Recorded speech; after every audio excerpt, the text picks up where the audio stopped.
Of course, no final decision yet from Secretary Clinton whether she's going to make another White House run. In the meantime, she has joined the Clinton Foundation, of course, at the Clinton Global Initiative, which brings philanthropists and CEOs together with nonprofits to make concrete commitments aimed at some of the world's toughest problems. Almost 10 years in, they have leveraged billions of dollars in assistance in more than 180 countries, and we talked to President Clinton about that, too. The most important thing is it turns out people want to come to a meeting where they know they have to make a commitment. And they're willing to make commitments and try to keep it. They want to have an impact. They don't want to just sit around and talk anymore. I think what we have to do and what we're doing better is to help people keep those commitments. We have all these full-time workers that help people develop their commitments for the coming year and that help them to keep them. So what's the percentage like on people following through? It's quite good. We get detailed progress reports now on more than 60% of the commitments, and something less on another significant percentage. It's getting better. We've also gotten better at getting multi-party commitments. Like, for example, the first big thing we announced here was built on something I saw at Sandy when we had the relief. And Chelsea said to me one day, said that we ought to just volunteer, we ought to go out. So I said, how many people do you think we can raise? And she said, 1,008 hours. And she did, 1,040. And I said, when are we going? She said, next Sunday. I said, Chelsea, do you know how hard it is to keep 1,000 people busy for 8 hours?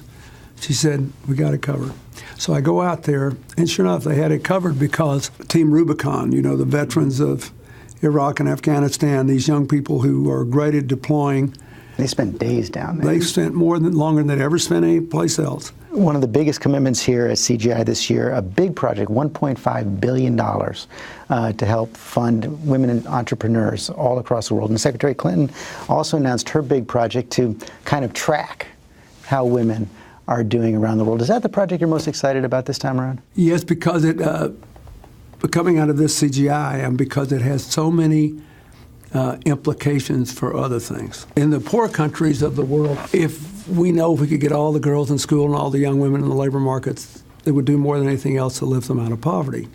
One of the great big tests we're all looking at in the rich countries is Japan. What about Prime Minister Abe, this great aggressive economic program? Reminds me of us in 1992.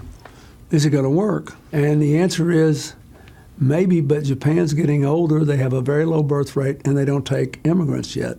They're not comfortable with that. The answer is it will work, in my opinion. It will work, and it'll work for about 20 years, time for them to get used to they're going to have to take immigrants, if they get women in the workforce in the same percentage men are. So here's one of the wealthiest countries on earth, and all these poor countries, and all the ones in between. Look at America.